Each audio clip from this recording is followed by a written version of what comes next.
जिंदगी के कई मौसम अनुभव किया मैंने। हालात बदले, लोग बदले, अगर कुछ नहीं बदला तो बाबूजी की सिखाई हुई एक बात, वो कहते थे जब नींव मजबूत हो तो फिर चाहे वक्त के उतार चढ़ाव कैसे भी हो, हम उनका डट कर सामना करने में सक्षम होंगे। बिल्कुल इस पेड़ की तरह ऐसा ही एक अटूट रिश्ता जोड़ता है आपके साथ आईडीएफसी फर्स्ट बैंक। विश्वास, पारदर्शिता और सच्चाई का, क्योंकि इनको आपकी सफलता में अपनी जीत दिखती। मैं तो जुड़ चुका हूं इनके साथ, आप भी जुड़ जाइए ना। IDFC first bank, always you first. Welcome to Outlook Business Leading Edge 2021. The topic for today's discussion is achieving affordable healthcare for all. It's a dream that every country in the world is chasing, including the United States, despite being at its state of development. But we will try to cover some ground in terms of putting together the building blocks that can push our country towards this eternal goal by leveraging technology. I have with me an august panel, Dr. Sudarshan Balal, Chairman, Manipal Hospitals, Meena Ganesh, co-founder and MD, Portia Medical, Viren Shetty, Executive Director and Group COO, Narayana Health, Shashank ND, co-founder and CEO, Practo, and Varun Gera, founder and CEO, Health Assure. So welcome, ladies and gentlemen, lady and gentlemen. So my first question is this: post-COVID, in what way is technology really redefining the way we deliver healthcare in this country? And how do you see this shaping our future? May I start with Shashank, because you are directly into the digital business? Yes, thanks, Mahalakshmi, and good evening to all. It's a pleasure to be on this panel. Regarding the world post-COVID, the very obvious thing is that during the lockdown, what we saw was an avalanche of requests that came our way and many other platforms way in terms of telemedicine. So there was a huge growth and I think a perception change in how telemedicine is now an essential part of healthcare delivery. And this was, I think, both on the consumer side and also on the provider side. I think a lot of providers got confidence that telemedicine, both for primary care needs and follow-up needs of secondary care and tertiary care, could be provided through the medium of telemedicine.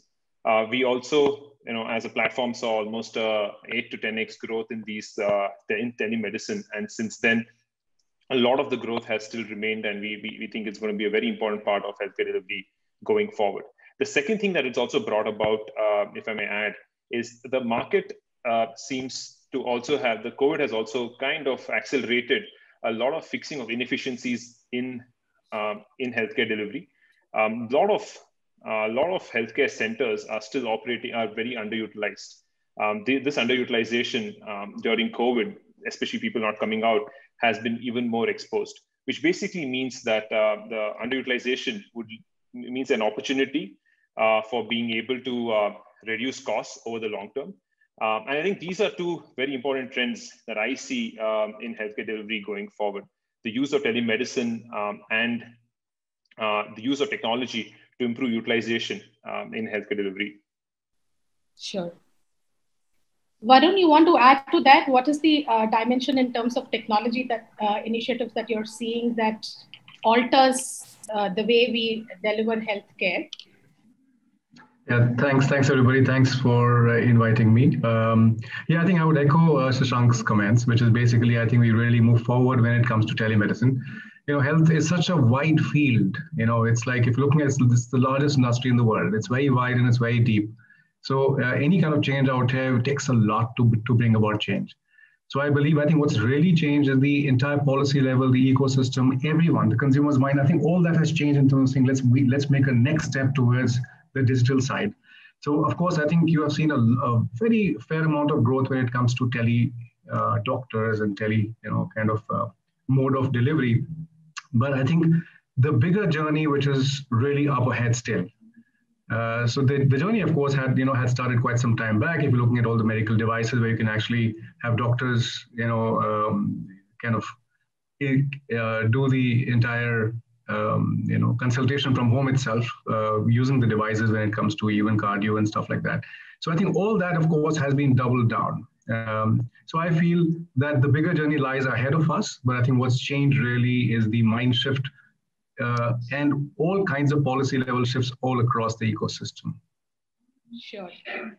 Meena, you are again in a segment that has emerged probably very strongly over the last 10 years, still have a long runway ahead. So just speaking to your earlier question about how technology is playing a different role or a new role or a more accelerated role in healthcare delivery, I think what we have seen is that using a combination of technology and on-ground delivery to a different use case, to creating a new component to the whole healthcare delivery system is what we have seen during this period when we worked with multiple state governments to help them manage COVID positive patients who are home isolated using a combination of healthcare workers, nurses, technology and telecom, and on-ground personnel and doctors for teleconsultation. We were able to help monitor about more than 3 lakh COVID positive patients who are home isolated. Made sure that they were tracked, their vitals were captured. Of course, one could have used point of care devices to capture that, but in the absence of that being broadly available, just through telecalls, capturing their vitals, knowing how the patients are doing, giving them confidence, providing them with doctor consultations when things were not looking good, and then if they needed to be transferred to a hospital, moving them to a hospital along with the on-ground staffing. So less than 2.5% of these 300,000 patients who we were monitoring had to be moved to a hospital. About 250,000 doctor teleconsultations were done to these patients on a daily basis during the peak. We were reaching out to about 7,000 to 8,000 patients every day who are home isolated to check on them, to give them confidence and to help them manage their disease. What this has indicated that there is a place for not just the kind of care that's been happening so far, but a combination of technology on ground coming together to perhaps keep patients in the right place, those that need to be cared by technology or at home or in the community level or in the facility, get care at the right place at the right time, right, so that the healthcare system can be most optimally utilized. That has been my learning through this period. Sure, absolutely, absolutely. So, Dr. Baral, I come to you because you represent the larger universe of healthcare, the traditional hospitals, and unless that piece really moves, nothing else, we don't make a tangible difference. So, in what way, how have the traditional hospitals really responded to this augmenting delivery through technology? And how much of that do you see, how much of it will be retained post-COVID, which will make a permanent impact in terms of utilizing resources optimally and getting the maximum out of existing infrastructure, people, professionals, etc. Good evening, Mahalakshmi. Thank you for having me here, and a good evening to all my friends and co-panelists. I think Corona has been a bane on the society at large, and the only boon or the significant boon that I've seen is the use of technology during the times of Corona. To give you some examples, till the end of March of last year, we were held up in a quagmire of regulatory issues for digital health. We just were not able to provide digital health telemedicine consults to anyone because of numerous rules that were not conducive. Believe it or not, I think it was the 23rd of March when all this started happening. And within 3 days, all the rules were broken and the ease of doing digital health was made available to the public at large and, of course, the medical fraternity at large. And it's been a great boon during the Corona era, or the Corona times, because it was impossible for people to travel to hospitals, impossible for people to get care at home. So there had to be a via media, which was the digital health and telemedicine. Just to give you some examples, I've been following a patient for years now. He was in the remotest part of India. It used to take him 3 days to come to Bangalore by train, bus, whatever modes of transportation, just to see me for half an hour, get his consult once in 3 months or so. I saw him about a month ago on teleconsult in the remotest part of West Bengal, and his granddaughter connected him on a laptop. And I was surprised that he was sitting in one of those charpoys that you see in the Hindi movies. And behind him, there were cows moving around, which was actually a cow shed. So he's sitting outside a cow shed and talking to me through his computer or his granddaughter's computer. And that's when I realized how powerful this technology is. This man would have spent 3 days to come, 3 days to go just to meet me for half an hour. Another huge example of technology that we saw was during the peak of COVID, the government of Karnataka in its wisdom started what's called as the PPE model for teleconsultation, eICU, and virtual consults between the private sector hospitals in Bangalore and each district headquarter hospital, wherein the doctors here gave the right advice via teleconsult to the district headquarters hospital. Believe it or not, without changing any infrastructure, without changing any personnel, the fatality rate of COVID dropped 50% in a matter of months. And we saw close to 10,000 patients in a matter of months. So this is the power of digital health. And we also feel that this is the only way you can get over what I call the famine of rural health. Almost all the healthcare is in the cities. 60 to 80% of the specialists and hospitals are in the cities and very little in the rural areas. And this is the only way we can bridge it. And I think this is something that we should carry on. We should not go away with COVID. We should continue this telemedicine and use it as a bridge between the rural and the urban areas, and also between people. And we also should make it available to everyone in our country. Absolutely. Viren, you are not new to telemedicine, and Narayana Healthcare did telemedicine a long time ago. And what is it what's new at Narayana Healthcare, and what is it that you transitioned to during COVID-19? Any new learnings in terms of delivery? The biggest new learning for us was that people were finally happy to pay for telemedicine. It really was not the case earlier. We started telemedicine in 2004, first on satellite connection, then on Skype, then on Zoom and Teams, but nobody wanted to pay. It was not really considered as a superior alternative to visiting person face-to-face. But during a pandemic, when you're stuck at home, when neither the doctor has a way to get to the hospital, nor the patient can leave the house, it is superior. And the hope is that it will build from there. So now, even when you unlock, even when patients have the option to visit the hospital, you have to think about driving for half an hour, fighting for parking, dealing with the waiting queues, waiting for the doctor to get the appointment, then standing in line in the pharmacy or getting the test done.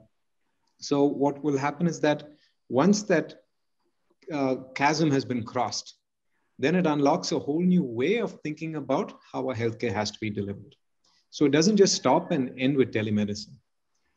It goes on in us completely rethinking what the role of a hospital is and what really the value we provide. You mentioned earlier, when you talked about hospitals as being the most crucial part of any healthcare delivery system, and every country measures the strength of its healthcare based on the hospitals or hospital beds that it has, which is good in a way, but this is the most expensive way for thinking about how healthcare has to be delivered.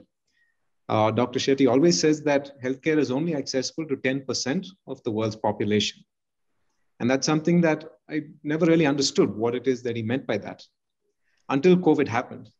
And when he realized just the slightest surge in the number of patients blocks your ICUs. Once your ICUs are blocked, your surgeries cannot happen. Once your surgeries cannot happen, there's no point seeing any more patients. And so even a 10% increase in the normal run rate of businesses that we have with this new disease, the COVID, can overwhelm the health system, not just of India. What I'm saying is true for Western Europe, for the US, every country in the world was overwhelmed with COVID. So our current system does not work. The system in which everything has to revolve around the hospital. But the alternative is not the anti-hospital either. The fact is hospital will still be relevant for decades to come. But we have to work in a more integrated manner. And the way you work in an integrated manner is by using technology as that connector. There are people you have to loop with that manage patients at home. There are nursing homes. There are clinics in rural India. There are government hospitals. There are doctors that are involved in taking care of patients. All of them have to combine, and you create virtual hospitals out of technology. And so that you're not tied into any one point in place. And those are the things we're working on, which is first tying up all our health systems so that all our doctors communicate. Like, one of the saddest truths is, even today, with all the tools that are available to us, most doctors still communicate with each other on WhatsApp. And WhatsApp is not intelligent. It doesn't save a record of conversations, and it doesn't give you actionable data. Throughout the COVID pandemic, we were completely reliant on Western standards and guidelines for treatment, where they told us first HCQ was something that had to be taken care of. Then they moved on to remdesivir. Then it ended up with steroids. Because in India, we are an extremely data poor nation. The patient records are simply not digitized enough, and we're not mining that data to very quickly iterate on the treatments that are available. Few centers do it very well, specifically calling out CMC Vellore, which has done remarkable work in establishing clinical guidelines well against the consensus that the West came with, and eventually we converged with what they had. And that is simply because they have a huge number of people manually filling in the clinical data and looking through it. If we digitize that, even the smallest hospital can have access to the world-class facility and have their own research department, essentially powered by technology. So we are looking at transforming healthcare and the delivery of healthcare in hospitals, in clinics throughout the country by moving all our data out of paper and into the computer. Sure. So I've got 2 or 3 interesting things that I'm going to pick up from what you said. I think either Varun or I don't know, Shashank, one of you brought up this point about how COVID has actually, one thing that came up was a lot of underutilized health centers. You could recognize them, and those could get better utilized. First of all, if you can just make that problem statement clear in terms of how much are we short in terms of healthcare delivery, and with telemedicine, how much in terms of primary healthcare needs will we be able to address, and what are the other pieces that need to come together to bridge the gap that may still exist? COVID is probably not the right context to talk about this, given that we saw the lack of healthcare facilities. But if you look at beyond COVID and post COVID, what we are seeing is that there's certainly 2 Indias. There's one India which is your tier 1 cities, tier 2 cities, and then there is the rest of India. And I completely agree with what Viren mentioned, that the healthcare that we have is only available to 10% of Indians, and these are largely in the metro cities. Beyond this, the access to specialists is just not available. So Mahalakshmi, what I mentioned was in the context of tier 1 geographies. In tier 1 geographies, what we are seeing is that there's actually excess capacity beyond the top hospitals and beyond a few top centers. Most of the infrastructure that's been put out there, be it clinics, nursing homes, and even mid-sized hospitals, they're running at 50% occupancy. And there's a lot of availability of space. And even doctors themselves, there is, even in the case of specialists, in some cases, there is 50% of their time or 30% of their time that's available. So I think the question that we have to ask ourselves is, how do we better utilize this time? How do we, if you're going to be putting up a center in a particular geography and running at 50% occupancy, that basically means that that cost is being borne by a lesser number of people. And the cost of the particular surgery or particular treatment goes up. So how can one understand the demand distribution of different consumer needs better and improve the utilization of the healthcare delivery setup? And that's, and this primarily is more so in the secondary care setups, and even in some cases in the primary care setup. So I think with the help of technology, one can improve utilization, which will benefit the patient because it'll be more affordable. It'll benefit the healthcare center owner because it means better utilization of their resource, and the doctor because he ends up his time also being more utilized. So I think it's a win-win situation if we were able to find a mechanism to improve utilization. Along with this, I think I also tend to agree with what Meena mentioned about the very important online-offline hand-holding of the experience of the patient. because the patient is, not in two worlds. For him, it's the same world, whether he's looking at his phone or looking outside his phone. And that seamless interconnection of the ability for the patient to access the doctor online and similarly access doctor offline in a seamless manner will be very important. And so I think with the help of technology, one can bring in the seamlessness and also improve the utilization of these setups in the tier 1 locations. Just last point, we also mentioned about the lack of specialists in the tier 2 and tier 3 and beyond. So in telemedicine, majority of the users of this, 50% and more are actually come from tier 2 and tier 3 towns, which I think Dr. Balal had mentioned an anecdotal experience of his. And this is very true. We have, I think, last count, we've served more than 10,000 different PIN codes. Not exactly remembering the exact number, but a large number of these PIN codes are beyond the tier 1, tier 2, which basically shows that in those regions, there is lack of access, whereas there is, in some ways of speaking, excess capacity in the tier 1 locations. Sure. So one part of it is really access. The second is like, how do you also deliver on all those things? You can consult, and in the end, if you want to treat those patients, obviously the overall infrastructure in terms of hospitals and beds or whatever other way it can, people can be treated has to be augmented. So Dr. Balal, where are we on that?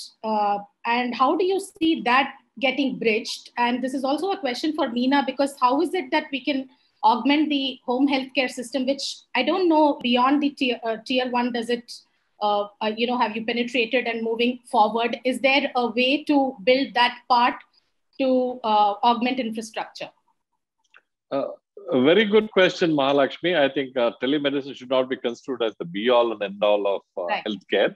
There's still a role for person-to-person contact and person-to-person care. However, what we feel is many of the things that we now do person-to-person in brick-and-mortar hospitals can be done at home without the patient physically or the doctor physically visiting the patient. And that is what we should cash in on, because too many people traveling back and forth for small things is not needed. For instance, I can tell you 90% of our transplant patients don't need to come to the hospital for a regular follow-up. They can do it easily on telemedicine. And also the second thing that's very important is we don't have trained personnel to go to each and every taluka, village, or the rural areas. So this can easily be bridged by having a nurse practitioner or a physician assistant run the show in a primary health center, or maybe even a taluka hospital. Like, for instance, in the US, almost all of primary care is by nurse practitioners. And they can be in touch with the doctors via telemedicine so that the villagers get the right treatment. And also we have specialists. Obviously, they're not going to go to the villages overnight. So we can bridge this difference using telemedicine. And that's what we should shoot for. But I don't want people to go with the impression that a person-to-person visit is not needed at all. But we can significantly reduce the visits to the hospital. And we should encourage more of home care outside of the hospital, and even if they come to the hospital, not inpatient care, but outpatient care. Sure. Meena, what is the role you see for home healthcare companies like yours? And also, how can they really be scaled up to rise up to this challenge that we have in terms of delivery infrastructure? It's a very good point that you make. The home healthcare companies like us are present in tier 1, tier 2, and perhaps in a few smaller towns. And that's about it where we have reached because the economic viability and the cost arbitrage as you go further down may not really be very worthwhile. But there is an interesting a new model that I've been thinking about and speaking to a number of not-for-profit organizations, which is, how can you create community health workers, health entrepreneurs, what have you, who can serve as this bridge? See, the problem also is that a lot of people do not know how to access teleconsultations.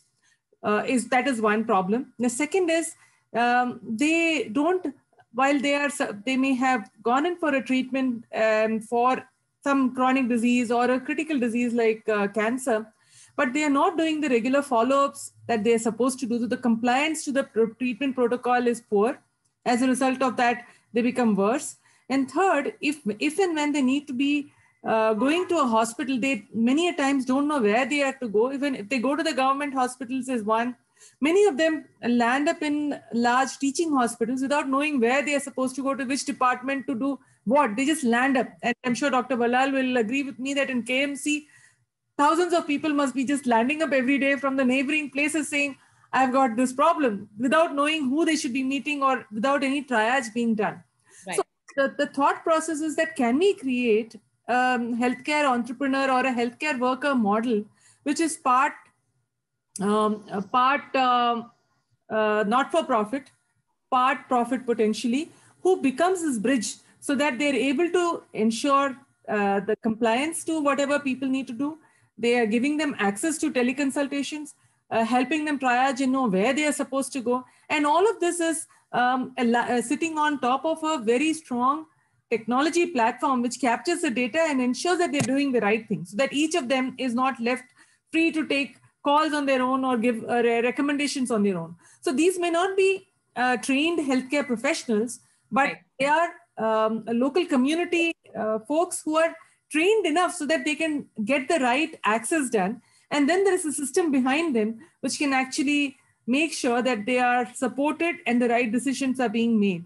So this is something that could be a very, could certainly be helpful in bringing the change that we want in terms of access to the smallest of towns without necessarily ensuring and assuming that everybody is technology savvy or comfortable, and the in between the broker or and that's a bad word, the communication engine in the middle ensures that they get the right access to the right healthcare at the right time. Sure. Also, in terms of cost, one of the banes of healthcare is also the cost of treatments are so high, and that's also probably because of short supply and or the economics in terms of building that infrastructure itself is expensive. So, Viren, you can probably throw some light on that. See, just to clarify, there is no practical way to reduce the absolute cost of all the inputs in any hospital. The equipment you need is internationally certified companies, and there are only 3 to 5 of them. The doctors you're getting are some of the best trained specialists in the world who have an option to work anywhere and who want a good life for their families and need to afford a decent apartment or a house in a big town and send their kids to good schools and go out, once in a while to a restaurant. Those costs don't come less just because you define yourself either as a low-cost operator.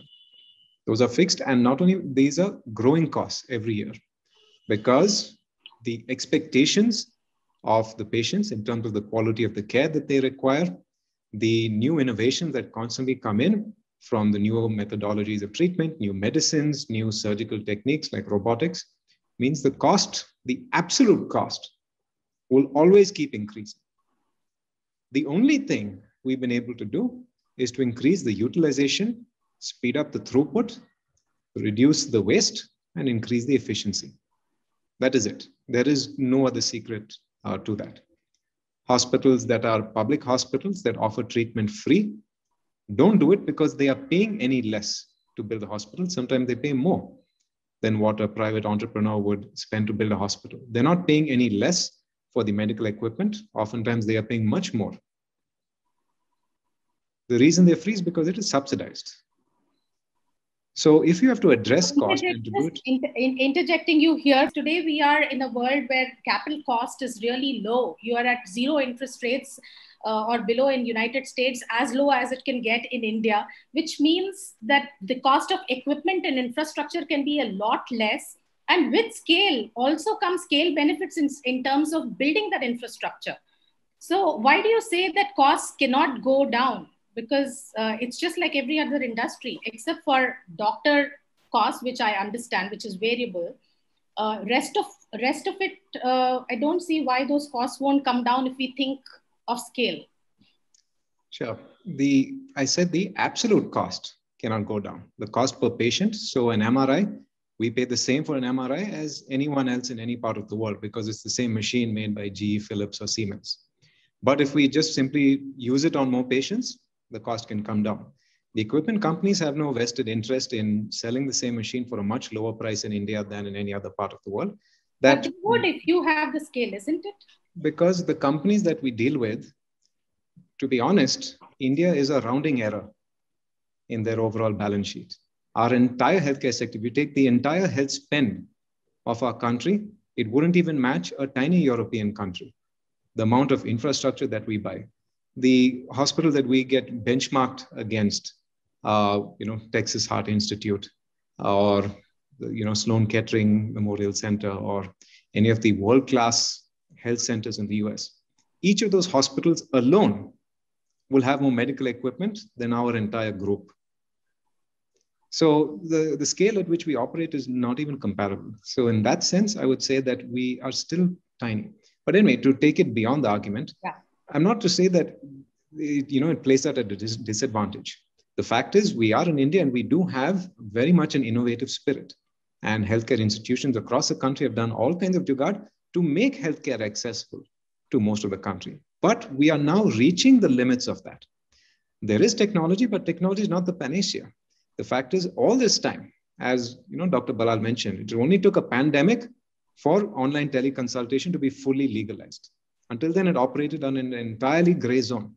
Imagine if we had a 3-year head start on this, if this was rolled out and legalized when it should have been. Similarly, a lot of the licensing requirements really hamstring us. So why can we not scale to rural India? There are no doctors. There are no specialists. There are more Indian nephrologists, people that work on the kidney. There are more Indian nephrologists working in the US than there are in India. And I'm talking about Indian origin, I'm talking about people that have graduated from India, that are specialized to treat kidney disease. There are more of them working in one country that is not India. So these are the realities that we contend with. So obviously technology does fill in certain gaps somewhere. We have to play a role, but we also have to recognize the strong role that policy, that open-minded innovation can play, as well as working with multiple players, both in the public sector and the private sector, where you can take this up as a combined challenge. Sure. Dr. Balal, back to you. So how do we alter India from a rounding off error to something of significance? So how do we really bridge this gap?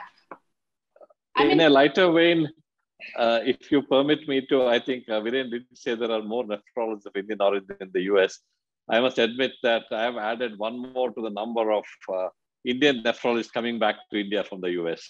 So the number has certainly gone up by one, but it is indeed true. There are 1,200 nephrologists of Indian origin in the US as compared to 800 nephrologists in India a few years ago. I think the point is that we may not be able to bargain the prices down to the extent that's possible, because our total number of requirements for equipments are far less than Europe and the US. But what is important to us, we should reduce the cost of care to a given patient. I have another angle here. We all keep talking about the healthcare being very expensive in India. And there is a general perception that healthcare is very expensive, even though we provide high-end care at 5 to 10% of the cost as compared to the Western world. Just to give you an example, a bone marrow transplant for a private individual in the US may be close to $1 million. Here we do it for 15 to 20 lakhs with the same kind of results. So we are really not expensive. But why people think we are expensive is that because there's a lack of insurance coverage and most of the expenses are out of pocket. And that's what hurting people. And that's what we should try to rectify. Inadequate facilities in the public sector, which is meant for the weaker sections of society, forcing the common man to visit private hospitals for care. And unfortunately, 70 to 75% of tertiary care in India is run by the private sector. And of course, the expectations in general of providing first world care at third world cost. So I think all these make doctors the villains and the private sector the villains, but we are not actually villains. I think we should try to make expenses lower for the patients and also make sure they don't pay out of pocket. That is the biggest tragedy of India, where you have to pay out of pocket, and it's very expensive. Even by Indian standards, what's happening is very expensive, and that's what we need to get out of. One last thing I would like to say is that we should also focus primary care and secondary care in the area where the patient lives in. They should travel to Bangalore, Chennai, Mumbai, wherever, just for their regular primary and secondary care, which can be done in a nursing home or a small hospital closer to their home. And that's what's adding to the cost of care.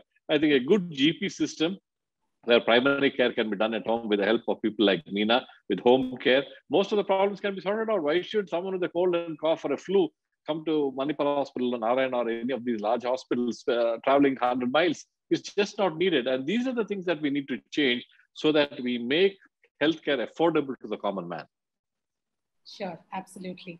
Varun, you want to come in on that in terms of altering the cost equation? I think I kind of agree with everyone out here. Of course, stalwarts in their own fields. I'll maybe just add one point, which is that the healthcare system is very complex. So I think imagine for every individual, you have to go to various kinds of tertiary needs, could be primary care needs, could be physiotherapy or whatever. I think so for a consumer, how do you make all this complex system more efficient? And that's where the digitization helps, and that's where the aggregation helps. So if you're looking at across the world, insurance is the largest aggregator of healthcare by default.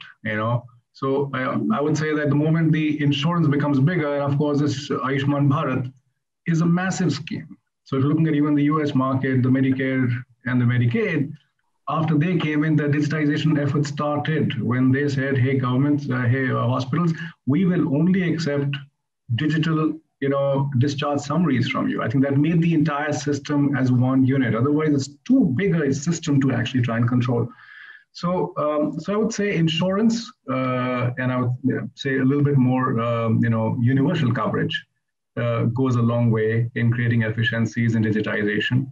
And at the end of it, I think, of course, the journey is how do you get into managed care? So, I can probably go in, get one kind of delivery and come out. That doesn't talk about my quality of care. That doesn't talk about how, the entire episode is cared and treated and how am I a more healthier person at the end of it. So I believe that the entire ecosystem has to also become more efficient. So it's a very long journey. It's a 20, 30-year journey at least.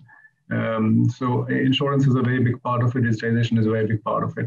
And of course, I think all entrepreneurs and fellow beings out here, I think we all contribute towards making it better. So I think that's the only comment which I have.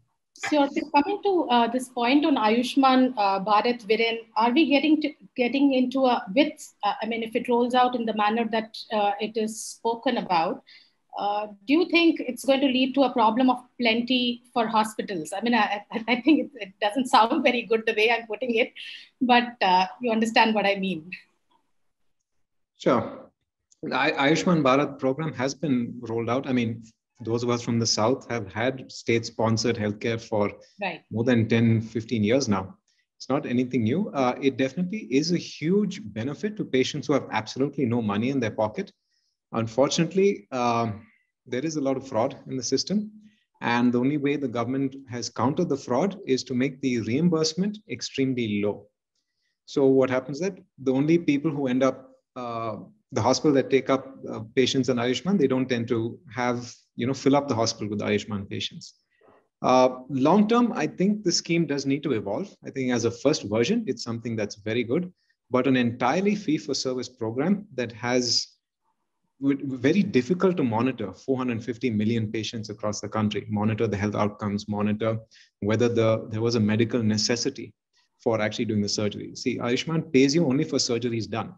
If you're getting paid for surgeries done, surgeries will get done. Not necessarily, medical treatment is not covered. Keeping patients out of the hospital is not covered. It will hopefully slowly evolve to a system that is similar to, in the US, for example, they have these things called Medicare Advantage plans, where you take a population in an area and you contract with the large number of health workers, and what you would have spent on the healthcare, you give it to the providers and say, this is it. This is the money you get. Keep them healthy and take care of all their needs. So it aligns the incentives of the providers with the patients. The current system is flawed in that it pays you for procedures, and it ends up being sometimes maybe necessary or unnecessary procedures. It's up to, it's very questionable to get into that. So I would say that it's a good step, but it definitely has to evolve to work on more aligned incentives. Sure.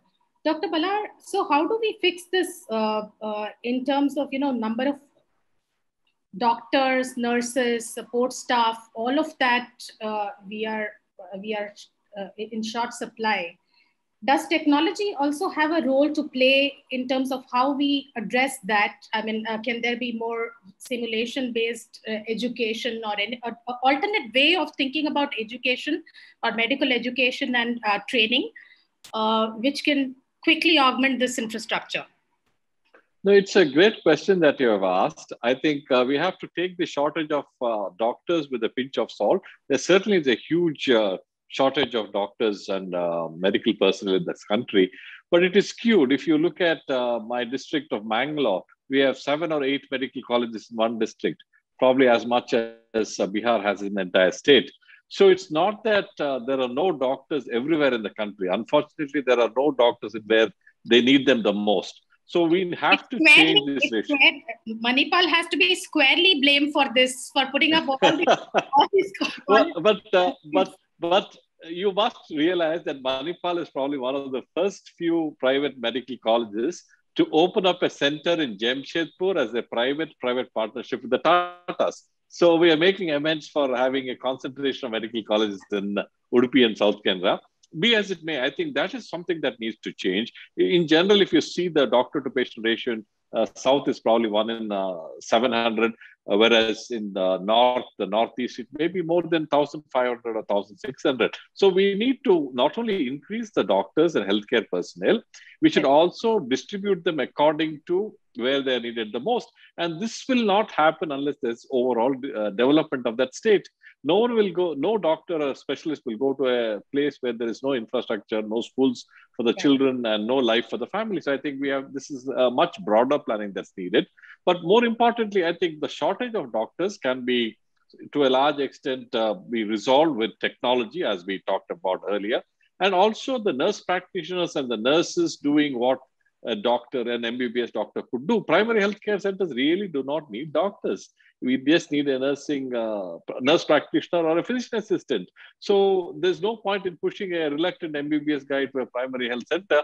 And certainly what is really a tragedy is sometimes cardiac surgeons and neurosurgeons are posted to primary health centers. And that is a tremendous waste of your resources. So I think those are things that we can correct much easier than addressing the overall problem of overcoming the shortage of doctors in the country. But the government has done well. I think they have opened a huge number of medical colleges. Both undergraduate and postgraduate seats have increased. There's an increase in the DNB seats. So I think we are going in the right direction. Probably will take some time before we sort of iron out all the wrinkles in the system. Sure. Meena, when you think about support staff and skilling people for nursing, support medical services, etc., is there again something that you're thinking differently in terms of using technology to fasten the process or do it in a better way, more cost optimum way? We already are doing that because, as you know, most of our staff are remote. They are working directly in patients' homes. While initially they may have come with a certain set of qualifications and experience, there's a need to continuously upgrade their skills. So we have a very large program of continuous training, both for qualified professionals as well as for support professionals, which is entirely remote, combination of various technologies to train them, to do simulations, to show them what can be done, to do the testing, to certify all of that as to the extent that is possible remotely. And of course, there is also on-the-job training, and then they come back to the office. But you need to use a judicious combination of all of these so that you're continuously training your people and keeping them up to speed. Especially around COVID, there was a very large piece of training that we had to do very urgently to all our staff on what is COVID, what are the protocols, how should they protect themselves, how should they protect the patients. So that required a big burst of training across the country for nearly 4,000 people in a very short span. So that created certain infrastructure which we continue to use for training ongoing as well. Sure. So I'm just running out of time. So just one comment I want everybody as a closing remark in terms of one change that you would like to see for us to be able to significantly augment healthcare infrastructure and delivery over the next 1 to 3 years. What is the one big change that you would bat for? Varun? You've given me the toughest question, Mahalakshmi. There's no silver bullet really. I think, but I think maybe if I have to maybe pick one, I would say policy level digitization. I think whatever can enable that, I think take out all the roadblocks into that. Like I think just like you had the tele doctor, I think the way it got approval on the policy side. Similarly, I think how we can get more and more and a proper team being set up for that, because if you have to create efficiency and make the poorest people and the most remotest people get access at a cheaper cost, this probably would go the furthest way. Sure. Shank? I think the one thing that probably will be the most helpful, knowing that NDHM is on its way, is the ability to have outcome-based healthcare and outcome-based incentive. I think that will certainly be very much something that all Indians would prefer. And the second one would be, in some way linked is how do we increase all patients would prefer, will all doctors prefer? Dr. Balal will have to come in on that, but go on. So I think apart from the outcome-based healthcare, I think the second one is on insurance penetration. It's very clear that insurance penetration, if done right, can increase affordability massively. So I think these two would be on my list, Mahalakshmi. Sure. Viren? Tough to pick one, if I can just squeeze in an extra one. One, I would say that I think health insurance needs to be made mandatory for anyone, especially if you're not covered under Ayushman. Today, you cannot buy a vehicle without buying vehicle insurance. And how many times in your life do you expect to crash? But to walk around without health insurance is like walking around with a time bomb strapped to your chest.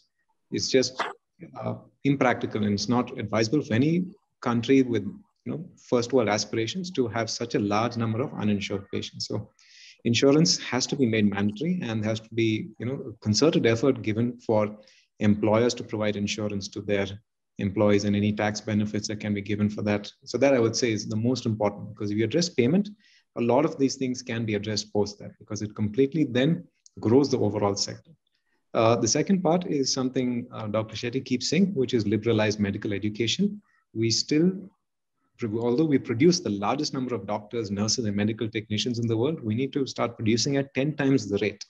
Because what we've learned about COVID is we're not just training patients or doctors for our requirements. We have to train doctors for the whole world, because people have been brought out of retirement in the US and UK to treat patients now. Those people are going to go back to retirement. A lot of doctors working right now in the West are going to retire. They've just had it with COVID.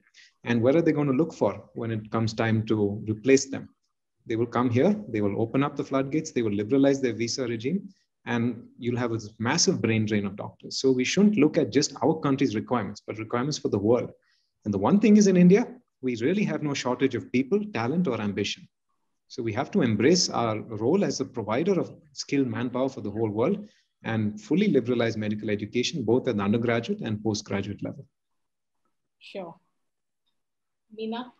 Yeah, well, as you come towards the end, and a lot of the good ideas are already set, but I would like to see the private-public partnership to be given a lot more of push and a lot more of trust in that the private providers are here to ensure that the overall healthcare system delivers the outcomes that we need for our people, rather than be seen as coming from just a profit motivation. I don't think that's a fair place to peg the private sector, which has, especially during the times of COVID, has really stepped up and shown how great a contribution they can make to the overall healthcare of this country. I think we need to continue that, and we need to seriously take that partnership and relationship forward. Sure. Dr. Balal, last I think my co-panelists have given very good suggestions. If I were to give just one or two suggestions, one is, I think, focus on preventive, primary, and public health issues, keep people out of hospitals, create wellness rather than treat illness. And most importantly, go ahead with universal health coverage, not only for the very poor and the very rich, but do not forget the missing middle. And Viren took the thunder out of my thoughts by talking about vehicle insurance. I was going to say about a driving license. anyone who drives a car needs to have a driving license. I think anyone born in India should have a health insurance card. And that's the only way that we can keep people healthy out of hospitals and also keep them afloat if they have to get admitted to hospitals. Sure, absolutely. Thank you so much, Meena and the gentlemen. Thank you so much. It was a really lively, interesting, insightful conversation for me. I hope you enjoyed too. Thank you. Thank you. Thank you for having us. Thank you.